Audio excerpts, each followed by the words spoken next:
ভারত এবং বাংলাদেশের রাজনৈতিক সম্পর্ক এবং কূটনীতিক সম্পর্ক অথবা প্রতিবেশীর সম্পর্ক আজকে কোথায় গিয়ে দাঁড়িয়েছে এবং এটি কোন দিকে রওনা দিয়েছে, সাম্প্রতিক প্রধানমন্ত্রী তারেক রহমানের প্রতিমন্ত্রী মর্যাদার উপদেষ্টা ডক্টর জাহিদকে দিল্লিতে ঢুকতে না দিয়ে ভারত কিন্তু তার একটা ইঙ্গিত দিয়ে দিলেন।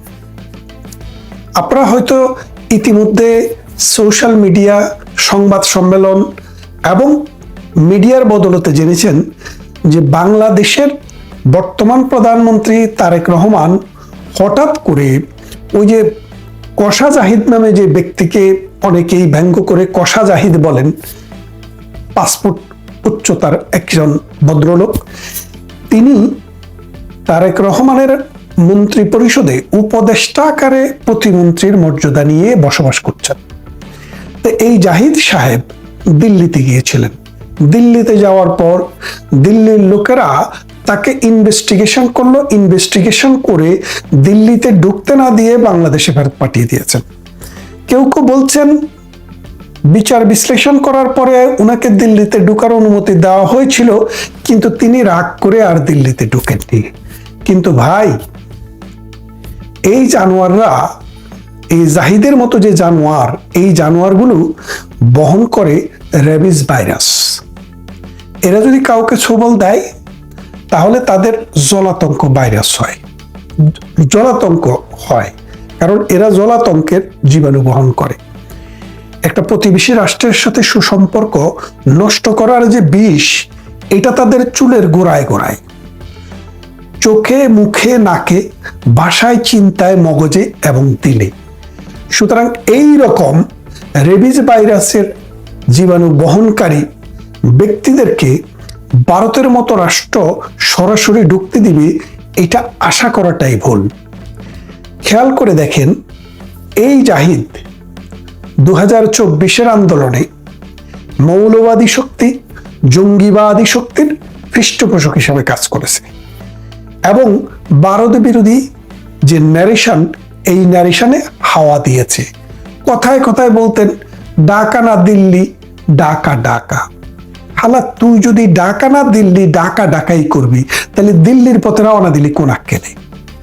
এখন বিষয়টাকে আরো একটু গভীরভাবে দেখেন। গভীরভাবে কি, ইন্ডিয়া প্রথমে মনে করেছিল যে তারেক রহমান 17 বছর লন্ডনে ছিলেন, প্রবাসী জীবন, গ্রেনেড হামলা মামলা, 10টা অস্ত্র মামলা, এইরকম একাধিক মামলায় তার কনভিকশন হয়েছিল।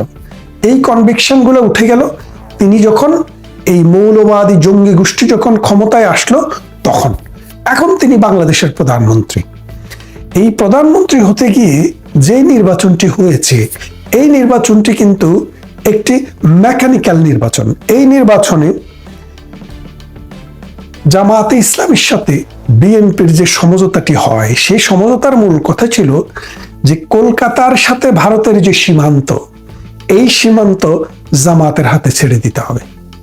এই কথাটি কিন্তু একটু টেকনিক্যালি খেয়াল করে দেখেন যে বাংলাদেশের সুন্দরবন থেকে ওই সিলেটের তামাবিল সীমান্ত পর্যন্ত টানা আমাদের যে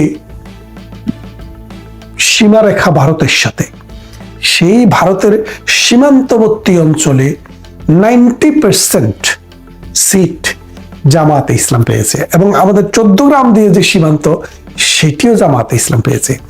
খেয়াল করে দেখেন, ভারতের সীমান্ত অঞ্চল জামাতকে টেকনিক্যালি দিয়ে দেওয়ার মানেটা কি? ভারত সরকার কিন্তু প্রথম দিকে সেটা একটু বুঝতে বিলম্ব করেছে, কিন্তু এখন ভারতের কাছে ইনফরমেশন চলে গেছে, ভারতের কাছে অ্যানালাইসিস চলে গেছে যে পাকিস্তানের যে জঙ্গি গোষ্ঠী, এই জঙ্গি গোষ্ঠীকে দিয়ে ভারতের এই সীমান্তবর্তী অঞ্চলকে যদি অশান্ত করতে হয়, তাহলে সেখানে মৌলবাদের চাষ করতে হবে। এই মৌলবাদীদের চাষবাস করে এই সীমান্তবর্তী অঞ্চলে পাকিস্তান, আফগানিস্তান এবং পৃথিবীর যত জঙ্গি আছে, মুসলিম জঙ্গি, এই জঙ্গিদেরকে এখানে আনি বসবাস করতে হবে। কেন আমি বলছি আপনারা খেয়াল করেন, আমি কিন্তু চট্টগ্রাম বিশ্ববিদ্যালয়ের ছাত্র ছিলাম। তো চট্টগ্রাম বিশ্ববিদ্যালয়ে শিবির দখল করার আগে জোবরা নামে যে গ্রাম আছে, 2 নম্বর গেইটে যে গ্রাম আছে, আশেপাশের অঞ্চলে শিবিরের লোকেরা বাংলাদেশের বিভিন্ন অঞ্চল থেকে এসে এসে ওখানে বিয়ে করত, বিয়ে করে ওখানে সংসার করত। এই সংসার করে আস্তে আস্তে আস্তে আস্তে এখানে জায়গা করে এই বিশ্ববিদ্যালয়টি তারা দখল নিয়েছিল। খেয়াল করে দেখেন তাদের যে চিন্তা, তাদের হলো জায়গাটাকে দখল করবে পরিণয় সূত্রে, তারপরে জঙ্গিবাদ এখানে তারা প্রতিষ্ঠা করবে। এই বিশ্ববিদ্যালয়ে তারা দখল করার জন্য যে কৌশলটা অবলম্বন করেছিল, এখন আপনি ভারত সীমান্তের জায়গা দেখেন, সেখানে এই বাংলাদেশের বিভিন্ন অঞ্চল থেকে শিবিরের লোকদেরকে নিয়ে নিয়ে সেই সব জায়গায় বিবাহ করাচ্ছে এবং বিয়ে করে সেখানে স্থায়ীভাবে বসবাস করাচ্ছে। তারা তাদের লোক বল বাড়াচ্ছে, আর এর জন্য অর্থায়ন করছে পাকিস্তান ISI, এবং তারা প্রশিক্ষণ দিচ্ছে ভারতীয় সীমারেখার ওই পাশে যেন অশান্তি সৃষ্টি করতে পারে, এখানে যেন মৌলবাদীরা একটা দুর্গ গড়ে তুলতে পারে। আর তারেক রহমানও চিন্তা করলেন, আমরা যেহেতু বড় দল এবং দীর্ঘ কয়েকবার ক্ষমতায় ছিলাম, আমরা সেই দায়িত্বটা না নেই, আমাদের যে দোসর তাদের হাতে সেই দায়িত্বটা ছেড়ে দেই, এবং তিনি সেটাকে ফ্যাসিলিটেট করছেন। আপনি হিসাবটা একটু মিলিয়ে দেখেন, তারেক রহমান যখন 2001 থেকে 4 সালের মধ্যে ক্ষমতায়, তখন শিল্প এবং বাণিজ্য মন্ত্রণালয়ের দায়িত্ব দিয়েছিলেন মতিউর রহমান নিজামীকে, শিল্প মন্ত্রণালয়ের।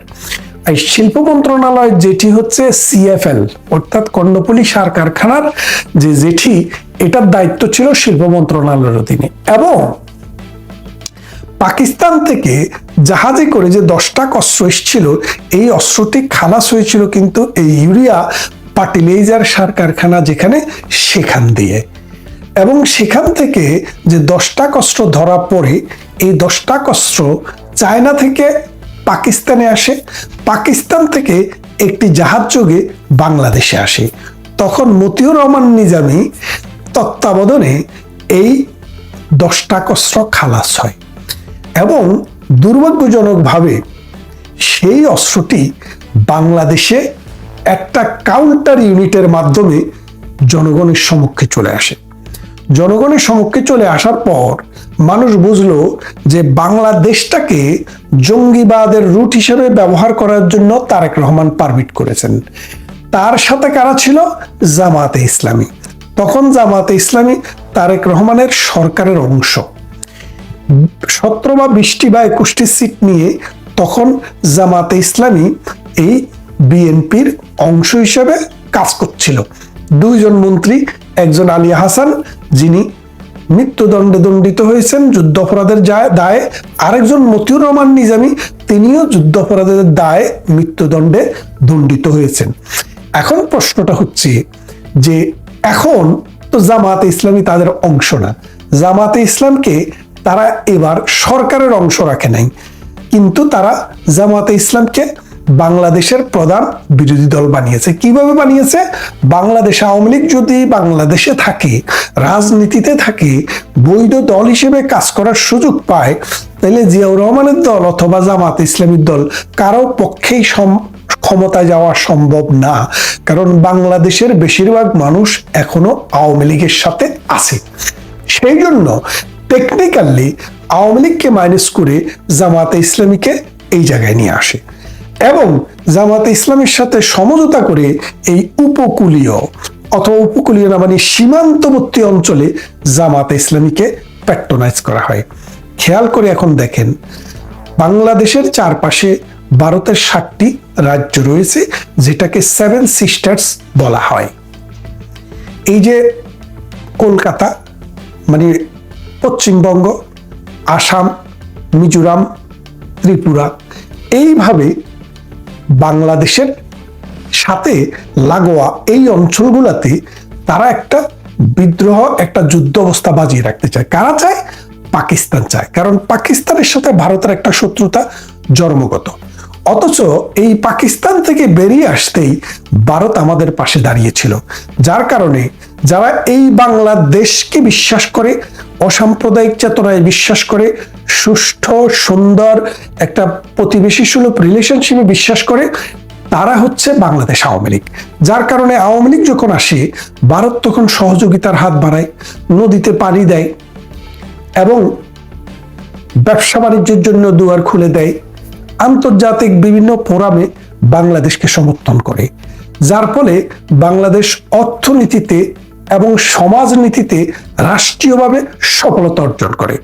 আর এর বিপরীতে বাংলাদেশ আওয়ামী লীগের বিপরীতে যে বিএনপি, যাদের জন্মই হচ্ছে পাকিস্তানি আইএসের টাকায়, যাদের জন্মই হচ্ছে বাংলাদেশের মুক্তিযুদ্ধ ভিত্তিক যে সমাজ ব্যবস্থা, সেই কনসেপ্টটাকে ডিসপিউট করার জন্য, যে রাজনৈতিক নেতৃত্বের মাধ্যমে বাংলাদেশ স্বাধীন হয়েছে এবং ভারতের যে সহযোগিতায় বাংলাদেশ স্বাধীন হয়েছে, বিএনপির প্রতিষ্ঠাতা জিয়াউর রহমানও যে ভারতেই আশ্রয় নিয়েছিলেন, সেই জিনিসটাকে ডাকার জন্য তারা সব সময় জামাতের সাথে কোলাবোরেশন করে সব সময় মুক্তিযুদ্ধটাকে ডিফেক্ট, মানে কোনো না কোনো জায়গায় মুক্তিযুদ্ধকে কালিমা লেপনের জন্য চেষ্টা করে এবং ইতিহাসকে মিথ্যা খাতে প্রবাহিত করে এবং এমন ইতিহাস তারা রচনা করে যেটা তারা নিজেরাও বিশ্বাস করে না। সেই রকম একটা দল দেখলো যে ভারত যেহেতু বড় দেশ, আমরা যেহেতু দেশ শাসন করব, ভারতের সাথে ওয়ার্কিং হাইপোথিসিস বা কাজ চালানো একটা প্রকল্প বজায় রাখতে যদি হয়, তাহলে এই কাজটা আমরা পর্দার আড়ালে থেকে করব এবং পাকিস্তানি দোসরকে দিয়ে করাবো, আমরা এখানে গায়ে কাদা লাগাবো না। কিন্তু আপনি যত চেষ্টাই করেন, আপনার চেহারা ভারত চিনেছে এবং আপনি যে এই টেকনিক্যালি মেকানিক্যালি ওই তার ভারতের সীমান্ত অঞ্চলকে জামাতের হাতে তুলে দিয়েছেন চুক্তি করে, এবং সেখানে এখন যে শ্বাসবাস হচ্ছে মৌলবাদের, জঙ্গিবাদের, ভারত বিরোধিতার, সেটা কিন্তু ভারত বুঝতে পেরেছে। এই ভারতে এই বিষয়টি বুঝতে পারার পর আপনার জামাতের এই ঘরানার যে জঙ্গিবাদ, এটার সাথে কিন্তু ডক্টর জাহিদ জড়িত, অর্থাৎ ডক্টর জাহিদ পাকিস্তানি জঙ্গি কানেকশনটিকে এই তারেক রহমানের সাথে লিয়াজু করে জামাতের কাছে খবরটা পাঠায় এবং জামাত সেইভাবে এই পাকিস্তানি জঙ্গি গোষ্ঠীদেরকে এখানে উৎপাদন এবং ক্রমবিকাশ এবং তাদেরকে লালন পালন করে ভারতের এই অঞ্চলটিতে অস্থিতিশীলতা তৈরি করার জন্য। ভারতও কিন্তু বসে নেই, এই সীমান্তে কাঁটাতারের বেড়া দেওয়ার জন্য ভারত এখন উঠে পড়ে লেগেছে। হয়তো আগামী 1-2 বছরের মধ্যে পুরো সীমান্তই তারা কাঁটাতারের বেড়া দিয়ে বেষ্টন করে ফেলবে। শুধু তাই নয়, আপনি বলেছেন 26 লাখ ভারতীয় বাংলাদেশে রয়েছে, এখন এই 26 লাখের 26 জনকেও আপনি খুঁজে বাইর করতে পারেননি। এখন এই যে 26 জনকে আপনি খুঁজে না বাইর করে আপনি যে এখন দেখতে পাচ্ছেন যে ভারত থেকে পুশিং করা হচ্ছে, এরা কারা? ভারত কোনো হিন্দু ব্যক্তিকে পুশিং করে না। কেন করে না? কারণ তারা বলেছে হিন্দু মানুষ যদি পৃথিবীর যে কোনো দেশ থেকে ভারতে আশ্রয় নিতে চায়, তারা সেই আশ্রয় দিবে। তাহলে কাদেরকে পুশব্যাক করছে? পুশব্যাক করছে মুসলমানদেরকে। এখন এই মুসলমানরা কি ভারতে জন্ম? এরা কি ভারতের মানুষ নাকি বাংলাদেশের মানুষ? সেটা আপনি একটি তদন্ত কমিশন করে সেটা আপনি খোঁজ করে দেখেন। এরা বাংলাদেশেরই মানুষ, ভারতে গিয়ে বিভিন্ন দীর্ঘদিন থেকে কাজকর্ম করে খায়, বাংলাদেশে টাকা পাঠায়। কিন্তু আপনি সেটা ভুলেই গেছেন। লক্ষ লক্ষ সীমান্তের এই পারের বাঙালি ওই পারে গিয়ে ব্যবসা বাণিজ্য চাকরি করে, সেটা আপনারা জানেন না। তাদের কোনো ভিসাও লাগে না, পাসপোর্টও লাগে না, তারা বর্ডার ক্রস করে যায়। তো এখন ভারত বুঝতে পেরেছে যে এই যেহেতু জঙ্গি উৎপাদন হচ্ছে, যেহেতু তারেক রহমান এই জঙ্গিবাদী গোষ্ঠীকে তার সীমান্তটা লিজ দিয়ে দিয়েছে, এখন ভারতকে কনসাস হতে হবে। কে যে সন্ত্রাসী, কে যে মৌলবাদী গোষ্ঠীর এজেন্ট, কেউ যে পাকিস্তানের এজেন্ট, সেটা তো চেহারা দেখে বোঝা যায় না। এই কষা জাহিদকে দেখা, এই নাস্তিক কষা জাহিদকে দেখে কি আপনারা কোনোদিন বুঝতে পেরেছিলেন সেও পাকিস্তানের গুপ্তচর ভিত্তি করবে? এই পাকিস্তানের গুপ্তচর ভিত্তি করার কারণেই এই কষা জাহিদকে ভারত ফিরিয়ে দিয়েছে এবং তারেক রহমানকে একটি মেসেজ দিয়েছে যে তারেক সাহেব, আপনাকে গণার টাইম ভারতের নাই। ভারত অনেক উদারতা দেখিয়েছে। তারেকের মা যখন মারা যায় তখন কিন্তু ভারত শোক বার্তা দিয়েছে, ভারতের মন্ত্রী এসেছে এবং তারা একটা সুষ্ঠু সুন্দর সৎ প্রতিবেশী সুলভ বন্ধুত্বপূর্ণ প্রতিবেশী সুলভ আচরণের জন্য একটি সুযোগও দিয়েছে, কিন্তু তারেক রহমান সেটি গ্রহণ করেননি। বরং তিনি উত্তর যেই সব মানুষ কট্টর মৌলবাদ, জঙ্গিবাদ, ভারত বিরোধী তাদেরকে তার চারপাশে এনে তিনি একটি দুর্গ তৈরি করার চেষ্টা করেছেন। ভারত সেই শব্দটি বুঝতে পেরেছে, ভারত সেই বিষয়টিকে আমলে নিয়েছে। এটা সবে শুরু, শেষ আরো অনেক পরে হবে। খেয়াল করে দেখেন যে একজন প্রতিমন্ত্রী মর্যাদার ব্যক্তিকে ভারতে ঢুকতে না দিয়ে ভারত তারেক রহমানের কাছে একটি সিগন্যাল পাঠালো, হয় ভালো হয়ে যাও, আর তা না হলে এটা তো শুরু, শেষের অঙ্কটা আরো কঠিন হবে। ডক্টর জাহেদ বাংলাদেশের রাজনীতিতে একটা অত্যন্ত সফল ব্যক্তি।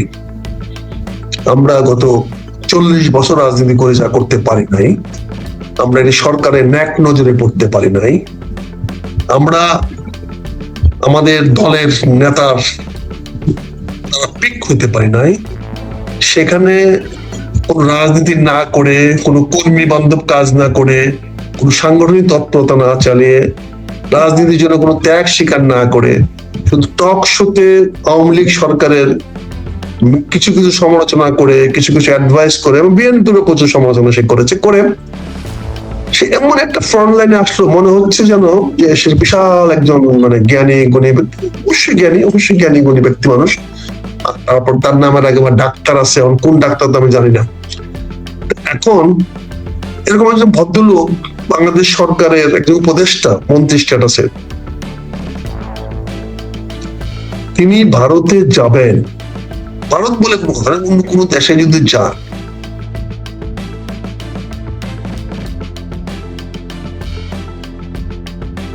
একটা লোক সরকারি উপদেষ্টা পর্যায়ের লোক কেন সরকারি কোনো জিও ব্যবহার না করে, সরকারি কোনো চ্যানেল ব্যবহার না করে, সরকারি কোনো পাসপোর্ট না নিয়ে, তো লাল পাসপোর্ট ইস্যু করা ম্যাটার অফ এ ডে। উনি উপদেষ্টা হয়েছেন আজকে প্রায় 5 মাস হয়ে গেছে, তাই না? প্রায় 4-5 মাস হয়ে গেছে উপদেষ্টা হয়েছেন। দেখেন, লাল পাসপোর্ট না হওয়ার তো কোনো কারণ নাই। আর উনি সাদা কালো পাসপোর্টে যাবেন, নর্মাল পাসপোর্টে যাবেন, সেখানে ভারতীয় ইমিগ্রেশন তো জানে না বাংলাদেশের উপদেষ্টা কে আছে না আছে, তো লাল পাসপোর্ট তাকে বলতো। সেখানে ভারতীয়টা দেখেছে, দেখে তারা তাদের সন্দেহের তালিকায় নামটা ছিল। কেন ছিল? যেহেতু সে ভারত বিরোধী, যেহেতু ভারতের বিরুদ্ধে তার প্রচুর বক্তব্য আছে, ভারত সম্বন্ধে সে অনেক কটু কথা বলেছে, আওয়ামী লীগ নিয়ে অনেক কটু কথা বলেছে। স্বাভাবিকভাবে যারা ভারত বিরোধী বক্তব্য বিশ্বের বিভিন্ন জায়গায় দিয়ে থাকে, তাদের সম্বন্ধে ভারতের ইমিগ্রেশনকে, আমরা যদি বাংলাদেশের বিরুদ্ধে কেউ বলে থাকে, আমরা ইমিগ্রেশনকে জানিয়ে দিই এই ধরনের লোক যদি বাংলাদেশে আসে, তোমরা তাকে প্রবেশ করতে দিও না, বা দিলেও চেক ব্যাক করে দিও। এটা তো নর্মাল নর্মস, এটা সব দেশেরই নিয়ম। আমেরিকাতে গেলেও তোমাকে যদি তোমার ক্লিয়ারেন্স না থাকে, তোমার যদি কোন রকম তোমার নামের উপর যদি কোন রকম সন্দেহ থাকে, তাহলে স্বাভাবিক তারা চেক ব্যাক করবে। এখানে ডক্টর জাহেদ সাহেব গেছেন, ওনার নিশ্চয়ই কোনো অফিসিয়াল ডকুমেন্ট থাকার কথা। উনি সেই ডকুমেন্টটা দেখালে হতো যে আমি এই অফিসের কাজে আসছি, আপনি আপনার ডিপার্টমেন্টের লোক দেখে কথা বলেন। ইমিগ্রেশনের একজন সাব ইন্সপেক্টর, তার সামনে একটা লোকের নাম আসে ডক্টর জাহিদ, যার নামে লেখা আছে বাংলাদেশে কুখ্যাত ডক্টর জাহিদ, বা যে কোনো কারণে তার বিরুদ্ধে হয়তো এমন কোন ব্ল্যাক লিস্টেড কিছু নাম ধাম আছে। এটা এই লোকটা যে পরবর্তীতে উপদেষ্টা হয়েছে, এটা তো আর ইন্ডিয়ান ইমিগ্রেশন কালেকশন করে নাই, এরকম কালেকশন নাও হতে পারে। সেখানে তুমি বুঝায় বললে হইতো। তবে আমি ওনাকে ভালো বলি যে উনি ইন্ডিয়াতে ঢুকে নাই, চলে আসছেন, গুড, এটা খুব ভালো কাজ করেছেন, এটাকে আমি ধন্যবাদ জানাই, সাধুবাদ জানাই, যে যেহেতু উনার প্রতি ভালো ব্যবহার করে নাই ভারত সরকার বা ভারতের ইমিগ্রেশন, উনি ফেরত চলে আসছেন, এটা গুড ওয়ার্ক করেছেন। কিন্তু সমস্যাটা তো সৃষ্টি করে ফেলেছে সরকারের জন্য। বিব্রত করেছেন সরকার প্রধানকে, উনি যার উপদেষ্টা তাকে বিব্রত করেছেন। এখন আমি একটা রাজনৈতিক দল করি, আমি যদি এমন কোনো কাজ করি যে কাজ যদি আমার দল বিব্রত হয়, আমার দলের প্রধান বিব্রত হয়, তাহলে সেই কাজটার দায় দায়িত্ব কি আমার উপর পড়তায় না?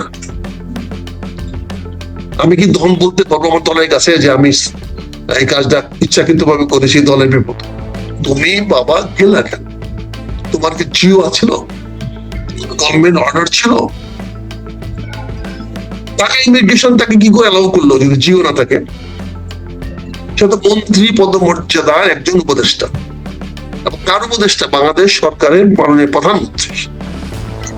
সে গেল কি করে? আর সেখানে কেন ভিআইপি গেটে বা ভিআইপি তে তার জন্য যারা যে বিমানে গেছে সেই বিমানে কেন ভিআইপি ব্যবস্থা করলো না?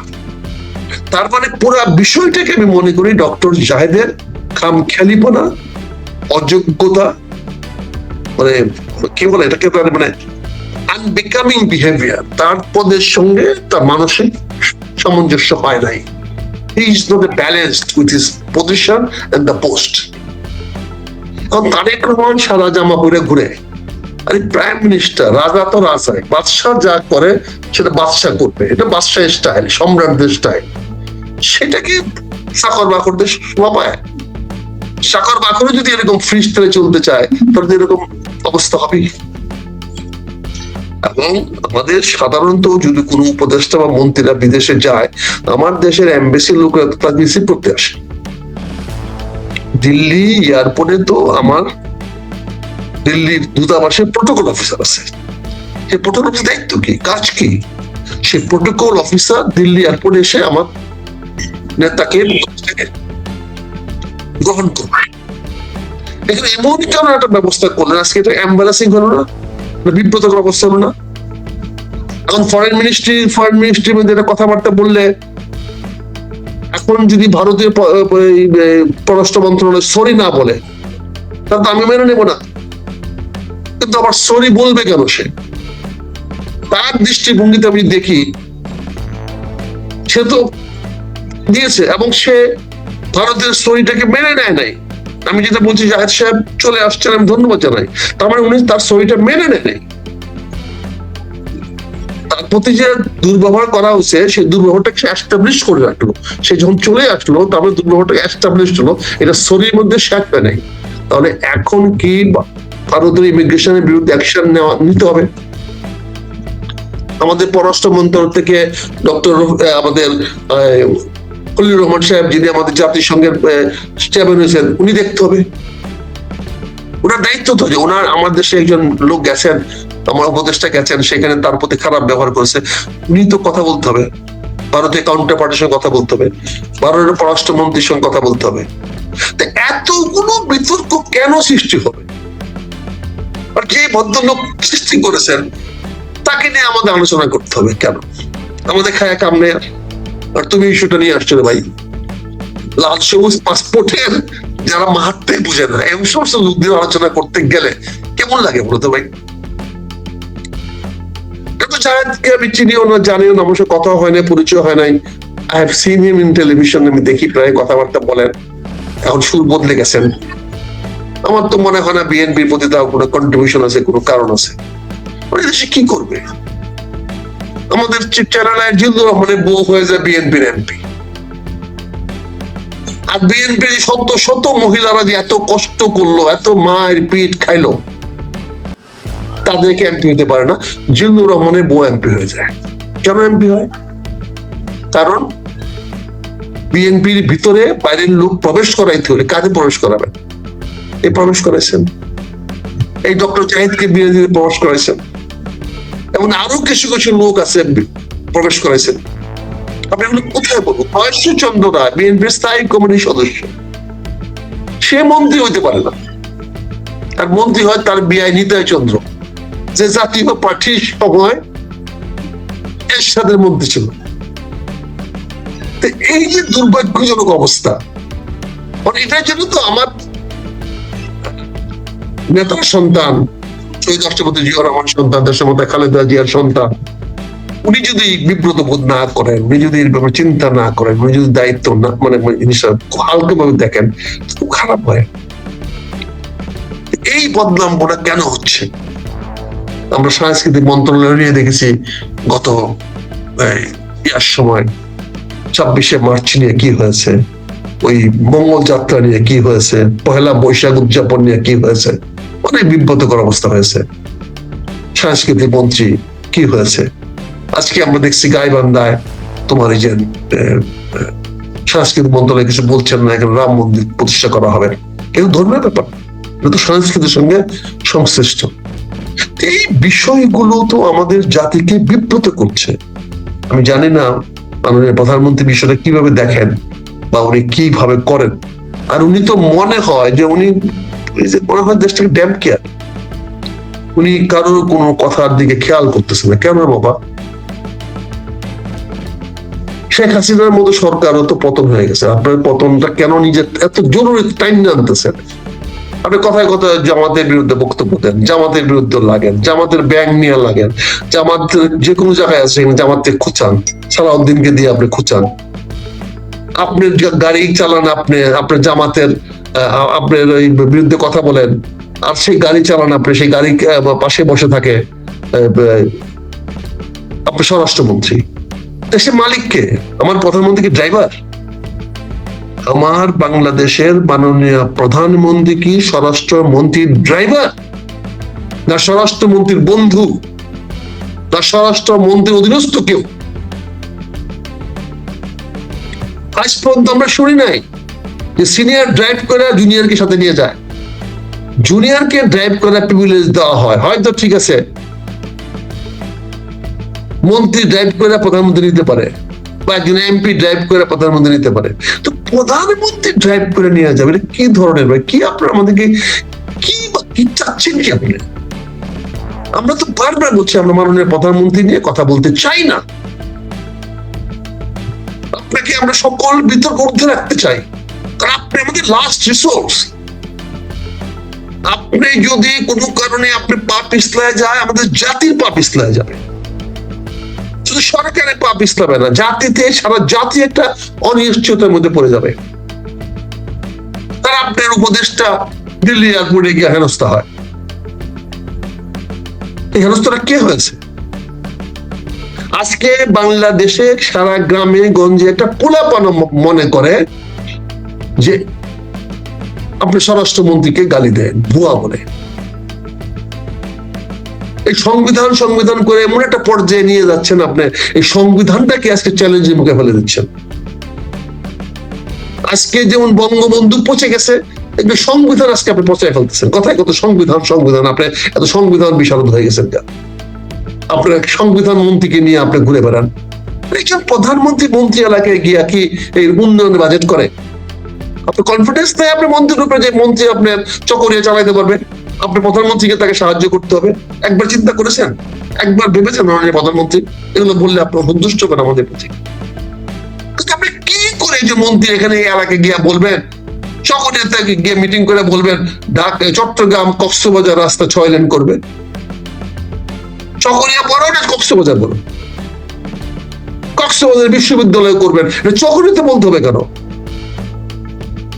তাহলে অন্য এলাকার মানুষ কি বলবে? আপনি একটা এলাকায় গিয়ে বলবেন এগুলা যে ভুল, আপনাকে কেউ বলবে না, আপনাকে এই চারপাশ চামচারা বলবে না, কিন্তু আমি আপনাকে বিনয়ের সঙ্গে বলছি এগুলো ভুল। এগুলা নিয়ে পোলাপান স্ক্রোল করে, বাচ্চা পোলাপান এগুলা নিয়ে আপনি স্ক্রোল করে। আপনি 2000-এর মতো লোকে গিয়ে যেখানে জঙ্গল বনাঞ্চল আপনি একদিন কাইটে কাইটে গিয়ে রোহিঙ্গা বানাচ্ছেন, ক্যাম্প বানাচ্ছেন, সেখানে গিয়ে আপনি বলছেন 25 কোটি বৃক্ষরোপণ করবেন।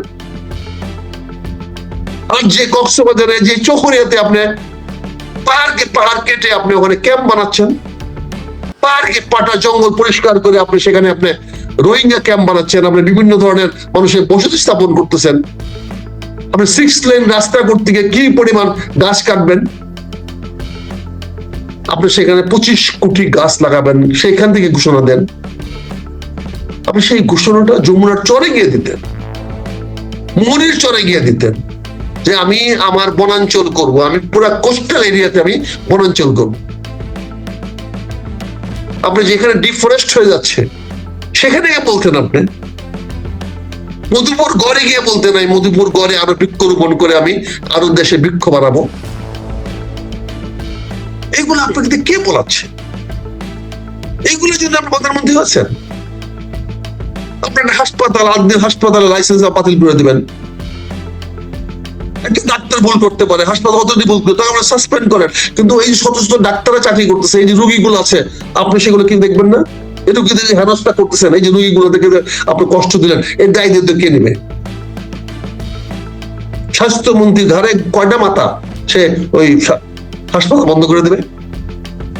আলটিমেটলি তো বিব্রত হচ্ছেন আপনি, আপনাকে বিব্রত করতেছেন। আজকে আওয়ামী লীগের লোকেরা মিছিল করে, আপনি গণতন্ত্রের কথা বলেন, ভেরি গুড। আপনি সংবিধানের কথা বলেন, গণতন্ত্রের কথা বলেন, তাহলে বলেন আওয়ামী লীগকে পরিষ্কার করে দেন। আপনি বাংলাদেশে আওয়ামী লীগকে একদিকে অ্যারেস্ট করবেন, তুফানের জানাজায় গেলে আপনি আওয়ামী লীগ অ্যারেস্ট করবেন, আবার আওয়ামী লীগের মিছিল করতে দিবেন না। আর আওয়ামী লীগের মিছিল করতে না দেওয়ার কি কারণ থাকতে পারে, কি যুক্তি থাকতে পারে? আপনি যদি সংবিধানই করেন, আপনি যদি বলেন সংবিধান অনুযায়ী রাষ্ট্র চালাবেন, আপনি যদি বারবার বলেন সংবিধান যা আছে সেভাবে চলবে, তাহলে আপনি কি করে বিনা বিচারে কাউকে জেলে রাখবেন? আমার সংবিধান তো পরিষ্কার লেখা আছে কাউকে বিনা বিচারে আটক রাখা যাবে না। তাহলে আপনি কি করে এই সাংবাদিকদেরকে আটক রাখছেন? কি করে যা আওয়ামী লীগের নেতা কর্মীদেরকে আটক রাখছেন? তাদের ভোট ভালো লাগছে আপনার, তাদের ভোটের সরকার গঠন করতে পারছেন, আর এখন তাদেরকে আপনি জেলখানায় ভরে রাখছেন। এই দ্বিচারিতা করলে তো মানুষ আপনাকে একদিন দুই দিন কিছু বলবে না। আমি নয় জানের বয়ে কিছু বলবো না, আমার তো বিপদে বলবো না। এমন অনেক মানুষ তো আছে যারা বুক চেতিয়ে দিবে। অতীতে দেখেছেন যে বন্দুকের সামনে কিভাবে ছেলেরা পোলাপানরা বুক চেতিয়ে দেয়। আজকের ইয়াং জেনারেশন দেখছেন, আপনি দেখছেন ঢাকা ইউনিভার্সিটি ক্রিকেট খেলা ফুটবল খেলা দেখার জন্য, আর্জেন্টিনা খেলা দেখার জন্য কি পরিমাণ পোলাপান রাত্রেবেলা একখানে হয়ে গেছে। ওখান থেকে যদি কোনো কারণে স্পার্ক হয়, আপনি কোথায় যাবেন? আপনার সামনে যে কি সময় আসতেছে আপনাকে একবার চিন্তা করেছেন? আপনি এটা জুন মাস, আপনার হাতে আছে জুলাই আগস্ট, আপনি বাজেট দিয়েছেন, ভেরি গুড। আমাদের আপনার সরকার আপনি বাজেট দিচ্ছেন, আমরা প্রতিবাদ করা কিছু নয়। আপনি তো বলছেন যে বাজেটের বিরোধিতা করা নাকি অপরাধ। আপনি ওখানে বলছেন কেউ কেউ নাকি আপনি বাজেটের বিরোধিতা করলে আপনি যে বাজেট দিচ্ছেন সেটা মেনে নিতে হবে। ঠিক আছে, মেনে নিলাম মাননীয় প্রধানমন্ত্রী। আমি আমার রাজনৈতিক দল, আমার জামাত ইসলাম অনুরোধ করবো, বাবা আসেন আমরা মেনে নেই, দেশ যেভাবে চালাতে যায় চালাক, আমরা অবজার্ভার হিসেবে দেখি উনি কি করেন। না উপদেষ্টা থেকে ঘাট ধরে বাইরে করে দেয় বিদেশে রাষ্ট্রের এয়ারপোর্ট থেকে, তারপরে আমার পররাষ্ট্রমন্ত্রী কোনো প্রতিবাদ করে না। উনি গিয়া জঙ্গলের মধ্যে দাঁড়ায় উনি বৃক্ষরোপণ করেন, আর যেখানে বৃক্ষ উচ্ছেদ হচ্ছে সে জায়গা থেকে, আর যেখানে খালি ময়দান পড়ে আছে, আমার যমুনার চর পড়ে আছে, পদ্মার চর পড়ে আছে, সেখানে বৃক্ষরোপণ শুরু হয় না। স্বরাষ্ট্রমন্ত্রীকে আপনি ড্রাইভ করে ঘুরান, এতে যে আমার প্রধানমন্ত্রী অবমানিত হয়, প্রধানমন্ত্রী পদটাকে অবমূল্যায়ন করা হয়, আপনি সেটা বুঝতে চান না। আপনি তো জনগণের প্রধানমন্ত্রী, আপনাকে আমরা চাই না যে আপনি স্বরাষ্ট্রমন্ত্রী গাড়ির ড্রাইভারি করবেন, এটা গ্রহণযোগ্য নয়, এটা কোনোদিন কেউ করে না। এতে আপনি প্রমাণ করলেন আপনি নিজের স্ট্যাটাস, নিজের অবস্থান সব জানেন না। এটা তো ঠিক করেননি আপনি। এই স্বরাষ্ট্রমন্ত্রীকে আপনি এত উপরে রাখছেন কেন, এত গুরুত্ব দিচ্ছেন কেন, তারা এত বড় বাঘ বানাচ্ছেন কেন, কি কারণে? এখন সকল কর্মচারীরা এখন আপনার চেয়ে বেশি তারা ভয় পাবে। বাবা, আরে স্বরাষ্ট্রমন্ত্রীকে প্রধানমন্ত্রী গাড়ি চালায় লইয়া যায়, উনি কক্সবাজারে মিটিং করে না, চকরিয়া থেকে মিটিং করে। উনি বাবা আরে দক্ষিণের বাঘ হয়ে গেছেন। এই যে বাঘ বানাইতেছেন আপনি, এই বাঘ তো আপনাকে খাবে, তখন কি করবেন? এই চট্টগ্রামে তো অনেক বাঘ বানাইছিল আমাদের মহামান্য রাষ্ট্রপতি জিয়াউর রহমান, অনেক বাঘ বানাইছিল চিটা গাড়ি পরে বাঘের হুঙ্কারে আমরা তখন দেখতাম যে 80 সনে 81 সনে কি হুঙ্কার।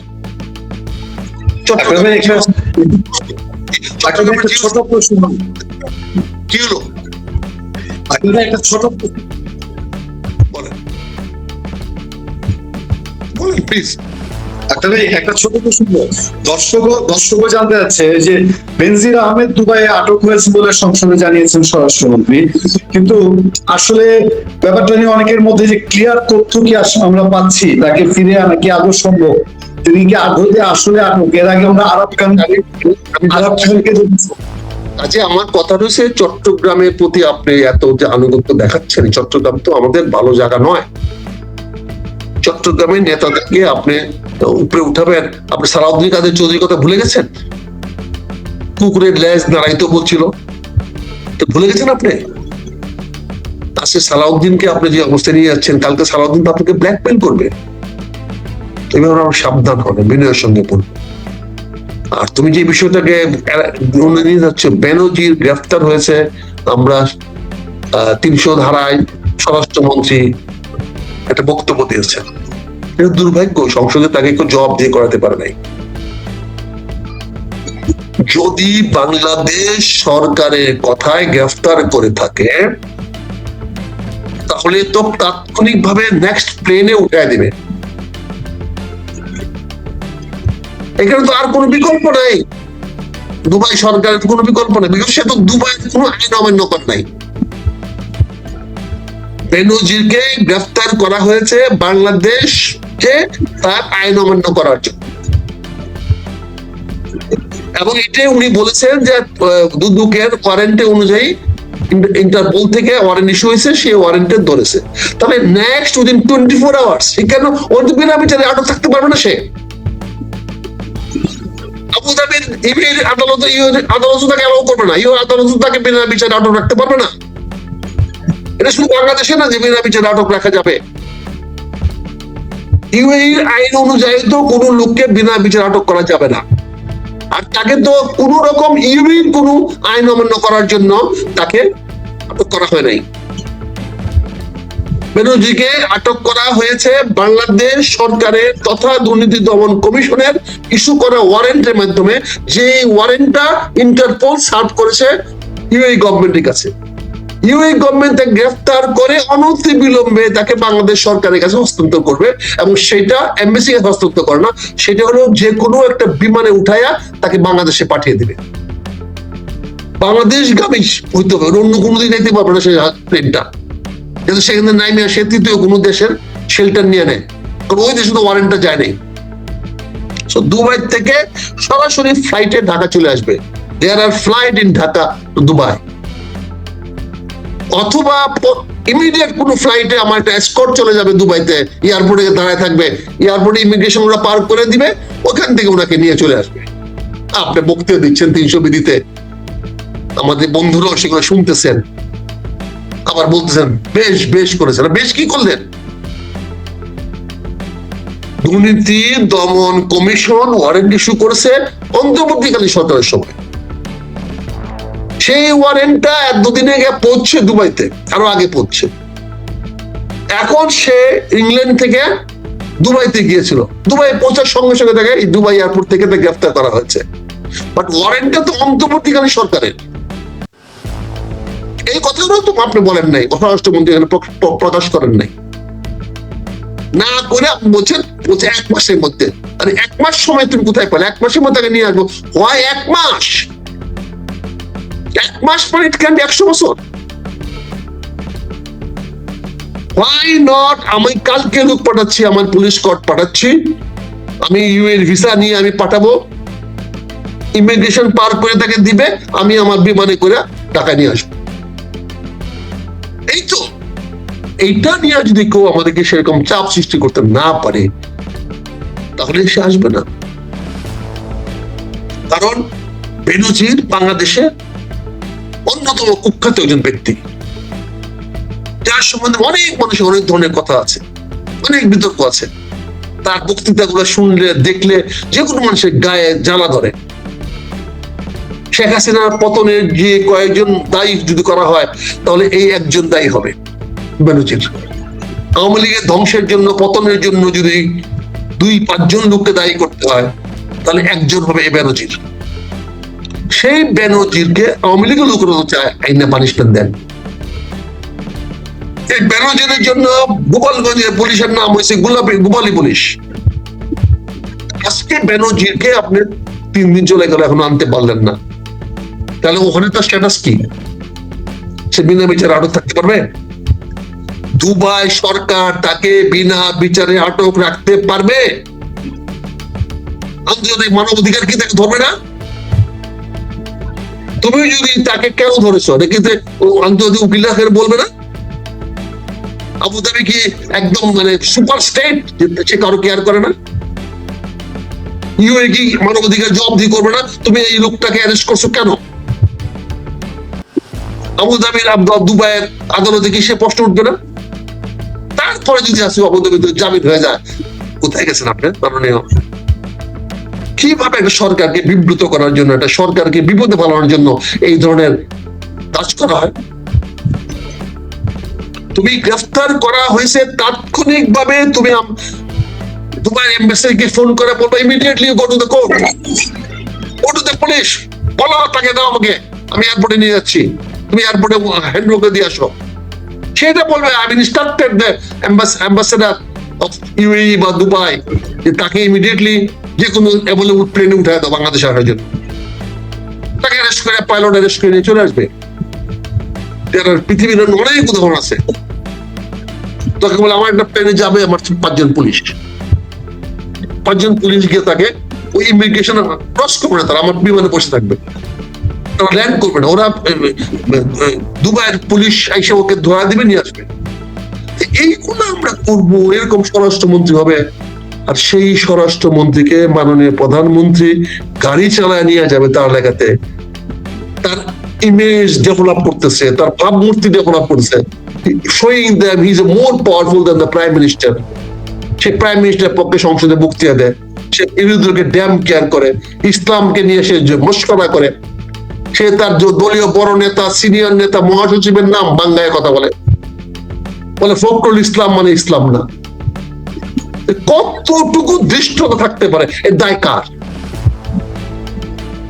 ইয়া করছিল না সারাদিন বলছিল না যে কুত্তাতে লেজ যদি বড় লেজ ধরে তাহলে কেমন হবে?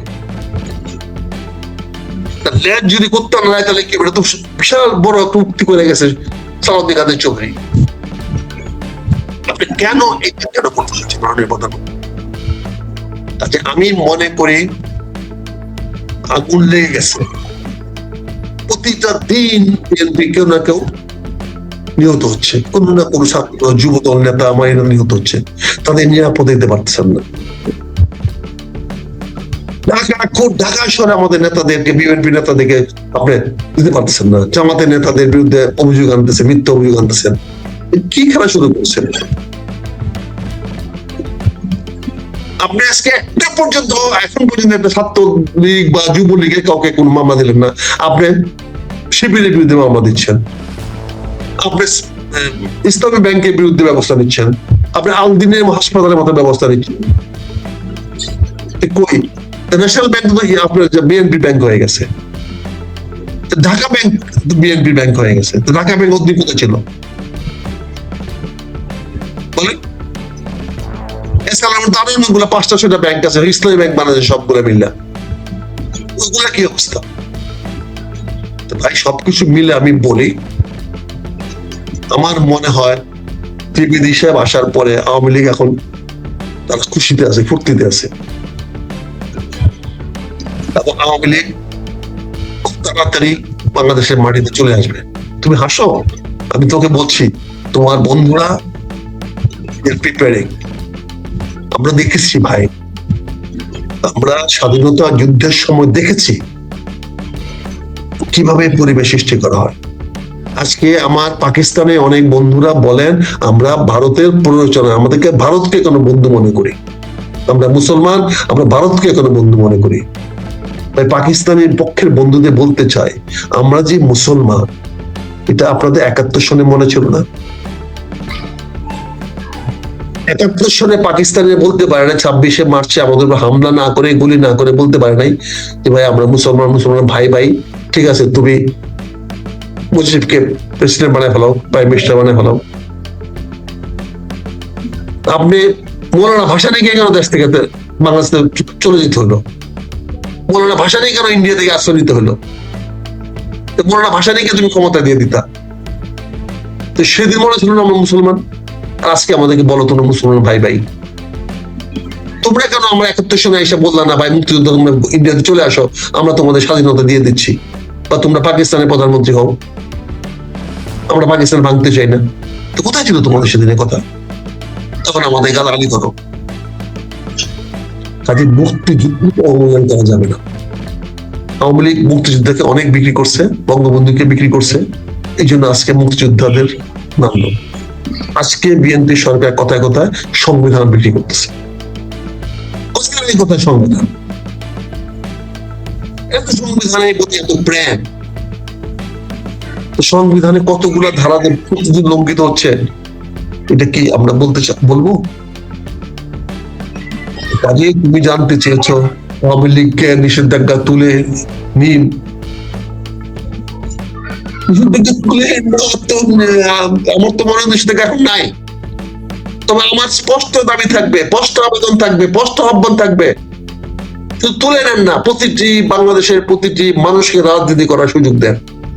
অতীতে আওয়ামী লীগ অনেকে রাজনীতি বন্ধ করার চেষ্টা করেছে, ফলাফল ভালো হয় নাই।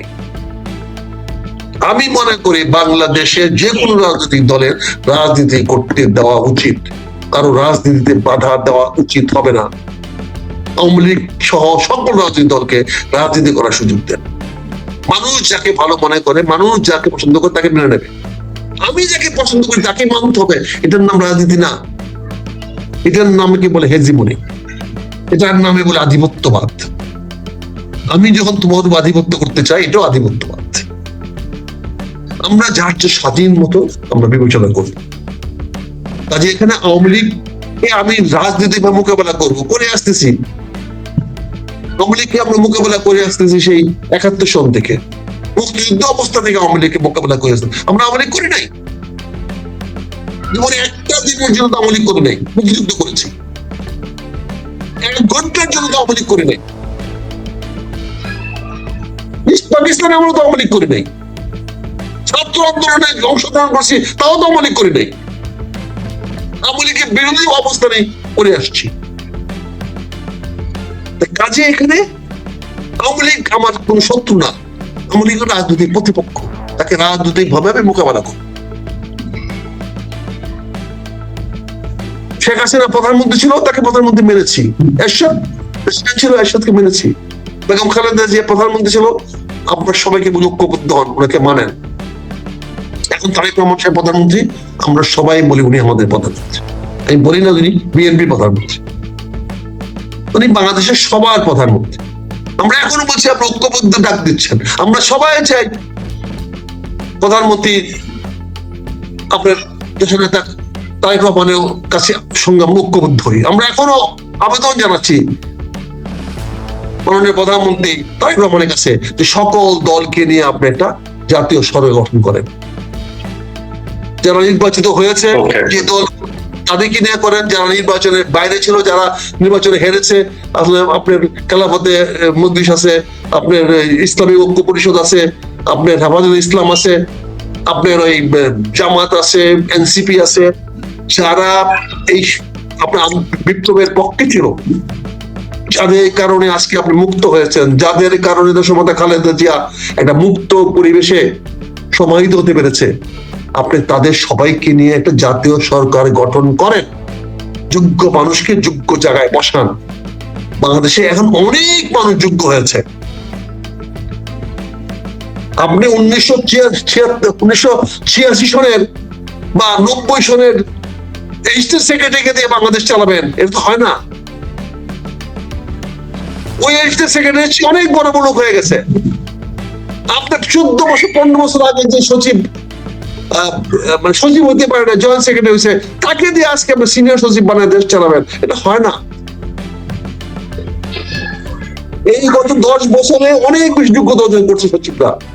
এখানে কোন দলীয় সচিব নাই, সবাই বাংলাদেশ সরকারের সচিব, সবাই বাংলাদেশ সরকারের আদেশ পালন করবে। আপনি দলীয় লোক দেখে এখন চালাতে চাচ্ছেন, দলীয় লোক দেখে নিয়ে আইসা সচিব দেখে বিদায় করতে চাচ্ছেন, সিনিয়র সচিব বিদায় করতে চাচ্ছেন। কেন জয়েন্ট সেক্রেটারি কে আওয়ামী লীগ করে নাই? ডিপ্টি সেক্রেটারি কি প্রমোশন পায় না শেখ হাসিনার? শেখ হাসিনা তো ডিএনএ টেস্ট করে সেক্রেটারি বানিয়েছে, জয়েন্ট সেক্রেটারি বানিয়েছে, এডিশনাল সেক্রেটারি বানিয়েছে, তারা আসে না? তাই দু সচিবদের এই খেলা বন্ধ করেন। আমলাদেরকে ভালোভাবে দলীয়করণ করতে যায় না। যদি আজকে মনে করেন এখানে আওয়ামী লীগের, তাহলে যে আপনার পক্ষে সে বিএনপি, তাহলে এটা যদি সে আওয়ামী লীগ হওয়া দোষ হয়ে থাকে, তো বিএনপিও দোষ হচ্ছে না? সে যে বিএনপি করতেছে দোষ হবে না?